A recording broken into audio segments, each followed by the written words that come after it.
आ जाओ, तैयार हो? एज पर योर प्रॉमिस आपने बोला सर आप कोई भी काम दोगे हम कर लेंगे, ठीक है। TYRH लिखकर भेजना प्लीज। अब ये एक्सटेंशन नहीं है, ध्यान रखना, मैं आपको पहले ही बोल दूं, दिस इज नॉट एक्सटेंशन, मैं पढ़ा नहीं रहा हूं, क्लास खत्म हो चुकी है, अगर कोई जाना चाहता है तो जा सकता है। आपको जेई की जर्नी में सबसे डिफिकल्ट काम पता है क्या है? ध्यान सुन लीजिए प्लीज।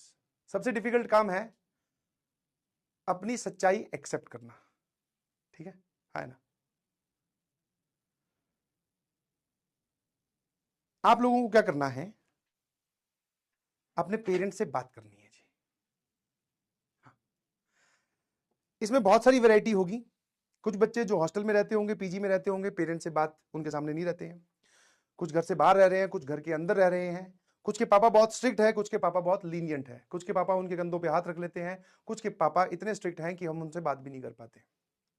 ये काम आपको पिताजी के साथ ही करना है, ठीक है ना? आपको उनको अपनी प्रिपरेशन के बारे में सच सच बताना है, हाँ, ठीक है। और इसमें सबसे बड़ा टास्क यही है कि आपको एकदम सच्चाई एक्सेप्ट करनी है अपनी पेरेंट्स के सामने कि पापा, जैसे फॉर एग्जांपल मान लो कोई बच्चा है जिसका बैकलॉग है, पापा मेरी तैयारी, पहले तो वही नमस्ते, अगर फोन पे बात कर रहे हो सामने बैठे हो तो आराम से सामने बिठाकर, कि मैंने तैयारी स्टार्ट की थी 2 महीने पहले, मेरा इतना बैकलॉग हो गया, मेरे ये चैप्टर बचे हुए हैं, बट हाँ मुझे ये बात समझ में आ गई है कि मुझसे गलतियां हुई है, मैं अपनी गलतियां सुधारने के लिए तैयार हूं और मैं इस जेई की प्रिपरेशन में मेहनत खूब करूंगा या खूब करूंगी, ठीक है। और मेरी प्रिपरेशन ऐसे ऐसे चल रही है, मेरे टेस्ट के ये मार्क्स हैं, अगर आप बताना चाहो तो टेस्ट के मार्क्स भी बता देना, अदरवाइज आपको सिर्फ और सिर्फ उनको अपनी प्रिपरेशन का एक पूरा क्लियर कट जो आपका चल रहा है एक्चुअल में, क्योंकि मुझे नहीं पता आप क्या बोलने वाले हो, ना ही मैं वहां खड़ा होऊंगा, ना ही मैं आपसे पूछने वाला, ना ही मैं वहां आने वाला। आपको अपने पेरेंट्स को यह बात बतानी है कि सर या पिताजी ये है ये कहानी, बट हाँ आई प्रॉमिस, अगर आपने कुछ मक्कारी करी है तो उसके बाद में आपकी स्टेटमेंट होनी चाहिए कि ये मैंने गलतियां करी है। आपकी गलती अगर ज्यादा है तो गर्दन झुका के रहिएगा, तैयार रहिएगा डांटने के लिए, मतलब डांट खाने के लिए। अगर हाथ वाथ भी उठ जाए तो कोई बात नहीं, पिताजी हैं, चलता है, समझ में आया ना? बंद दरवाजे दरवाजे में ये बात होने वाली है, ठीक है। हाँ, आप अपनी सारी नाकामियां या फिर जो भी आपका कच्चा चिट्ठा है, जो आपने मक्कारी की है, जो भी थोड़ा बहुत बैकलॉग है, वो गिनवाने के बाद में उनको आप ये बोलिएगा कि आप भरोसा कीजिए, मैं मेहनत कर रहा हूं और कर रही हूं, जितना मेरे बस में है मैं उतना पूरी जान और जी जान लगा दूंगा, ठीक है। और रिजल्ट का तो बोलना, हमारे जो मैथ्स के टीचर हैं वो बोलते हैं रिजल्ट के बाद को कभी करनी नहीं चाहिए, ठीक है। बट हाँ, मैं इस जेई प्रिपरेशन में अपना जी जान झोंक दूंगा, ये मेरी एक्चुअल सिचुएशन है, मैं आपको बताना चाह रहा था, आज हमारे सर ने बोला है और मुझे ये बताना भी था, ठीक है। अब आप बताइए कि आपको क्या लग रहा है, ठीक है। मम्मी नहीं, पापा, मम्मी नहीं, ठीक है। हाँ जो भी है, जो भी है, ना ही बढ़ा चढ़ा के बताना है, ना ही घटा घुटू के बताना है,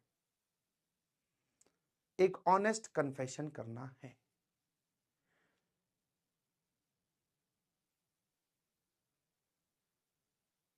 हाँ, और जो लोग बोल रहे हैं ना ऑलरेडी होती है, डेली होती है, डेली वो वाली नहीं होती बेटा, डेली तो ऐसी होती है, कैसे चल रही है पढ़ाई, बहुत अच्छी चल रही है, वो तो किसी से भी पूछ लो सभी यही बोलते हैं, कैसे चल रही है पढ़ाई, बोले बहुत अच्छी चल रही है। आपको एक ऑनेस्ट कन्फेशन करना है कि ये चल रही है। उसके बाद में चाहो तो मेरी ये बात उनको सुना देना कि आपके लिए कुछ हमारे सर ने बोला है, अगर हम ऑफलाइन में होते तो पीटीएम वगैरह होती, वहां पे मैं आपके पेरेंट्स से मिल पाता, बट नहीं है, तो मैं एक बात आपके पेरेंट्स को बोलना चाहूंगा। पहले तो नमस्कार, मैं आपके बच्चे का, आपके बेटे का या बेटी का मैथ्स का टीचर हूं, ठीक है। मैं आपसे बस एक छोटा सा इंसिडेंट शेयर करना चाहता हूं कि जिस दिन मेरी रिजल्ट आया था फर्स्ट अटेम्प्ट का एआई ट्रिपल का, उस दिन मैं और मेरे पिताजी गाड़ी में जा रहे थे कहीं पे, मतलब कहीं से आ रहे थे, और उस दिन रिजल्ट आना था, ये बात मुझे पता थी और पिताजी को भी पता थी।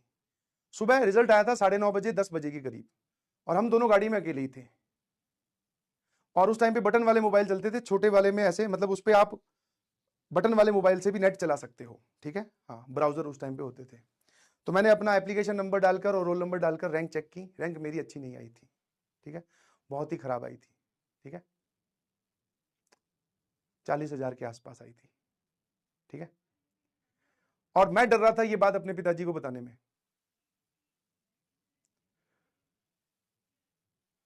तो अब वो बोलते ना पेरेंट्स तो पेरेंट्स होते हैं, है ना, तो उन्होंने मेरे एक्सप्रेशन रीड कर लिया, उनको पता चल गया मोबाइल में क्या देख रहा है और इसका रिजल्ट आ गया। उन्होंने मुझसे ये पूछा भी नहीं कि तेरा रिजल्ट क्या आया, बोले आगे का क्या प्लान है। रैंक नहीं पूछी मुझसे और ना ही मैं बता पाया। बोले आगे क्या प्लान है। मैंने कहा पापा, उस टाइम पे एक्साइटमेंट में था या जो भी जिस भी जुनून में था, मैंने कहा मुझे वापस जाना है कोटा एक बार और मुझे ड्रॉप ही लेना है। बोले ठीक है, कोई दिक्कत नहीं है। जब हम गाड़ी से उतरे तो पिताजी का हाथ मेरे कंधे पर था। ऑल्दो मैं डर रहा था कि आज मुझे डांट पड़ेगी, पिटाई भी हो सकती है, बट उन्होंने कुछ नहीं किया, सिर्फ कंधे पे हाथ रखकर समझाया कि जो भी गलतियां रह गई है उसको सुधारो और ये मत सोचो कि क्या हुआ क्या नहीं हुआ। वापस जंग के मैदान में उतरो और अब की बार जब उतरो तो जो आपकी कमियां हैं उस पर काम कीजिए, डे बाय डे इंप्रूव कीजिए, रिजल्ट की चिंता अभी भी मत करना। और जब उन्होंने ये बोला कि रिजल्ट की चिंता अभी भी मत करना, दैट मीन्स मैं माइंडली इतना फ्री था कि मैं अब की बार खुल के तैयारी कर सका। ऑल्दो जब पहले 2 साल कर रहा था तब भी कोई प्रेशर नहीं था, बट जब मेरे कंधे पे हाथ रख के ये बोला गया कि अब की बार रिजल्ट की चिंता अब की बार भी मत करना, तो मेरे मतलब ऐसे समझो कि मेरे सर के ऊपर से किसी ने 100 किलो वजन हटा लिया हो। और वो दिन है, आज का दिन है, आज भी वो बात याद है, आज भी वो इंसिडेंट याद है। मैं ये नहीं बोल रहा हूं कि मैं वहां जाकर IITian बन गया, कोटा नहीं बना, बट हाँ इतने तगड़े तरीके से सपोर्ट किया है पेरेंट्स ने कि आज एक ठीक ठाक जगह पे हूं और ठीक ठाक कमा भी रहा हूं। तो वैसे ही मेरी सभी पेरेंट्स से रिक्वेस्ट है जो मुझे उस तरफ सुन रहे हैं, आप अपने बच्चों पे भरोसा कीजिए प्लीज, इनके कंधे पे हाथ रखिए और इनसे बस 2 शब्द ये कह दीजिए कि कोई भी रिजल्ट आएगा, जैसा भी रिजल्ट आएगा हम तेरे साथ हैं। फिर देखो ये क्या करके दिखाते हैं। एक बार आप कहते हो ना चांद तोड़ के लाना, तो वो भी ला देंगे, सच में ला देंगे। ठीक है, तो ये जो बात मैंने बोली है ये आप अपने पेरेंट्स को सुना दीजिएगा आफ्टर योर कन्फेशन। ठीक है,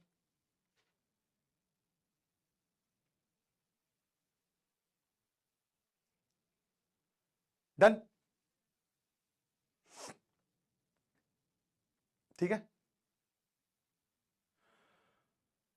आउटपुट कुछ भी नहीं होगा, कहीं कोई नहीं भिजवाएगा। ठीक है, आप जब प्रॉमिसिंग कन्विंसिंगली जब ये बात बोलोगे उनको कि मैं अब मेहनत के लिए तैयार हूं, आप मुझे 1 हफ्ते या 2 हफ्ते का टाइम दीजिए, आप मेरा करिकुलम देख लीजिए, मैं आपको मेहनत करके दिखाऊंगा, तो क्यों भाई कोई तुझे कहां भेजेगा, कोई कहीं नहीं भेजेगा। ठीक है,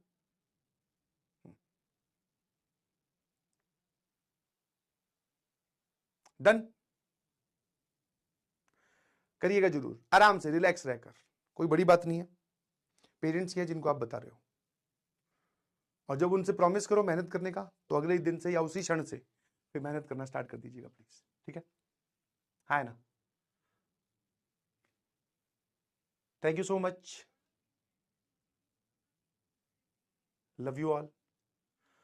डर जो है वो डर नहीं है यार, डर डरना काहेगा, क्या काहेगा डर लग रहा है।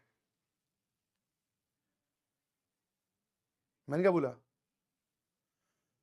तुम्हें किस चीज से डर लग रहा है, पिताजी कुछ कहेंगे, कोई बात नहीं, थोड़ा सुन लेंगे। अपने ही तो कह रहे हैं, उन्होंने तो पैदा किया है, वो तो कह सकते हैं ना भाई उनकी वजह से तुम धरती पे आए हो। कोई और कहता चलो वो समझ में आता कि अंकल कोई पड़ोसी वाले अंकल आके कह गए या किसी ने और ने किसी और के भाई ने हमें पीट दिया, ऐसा थोड़ी हुआ है। ठीक है, चलिए,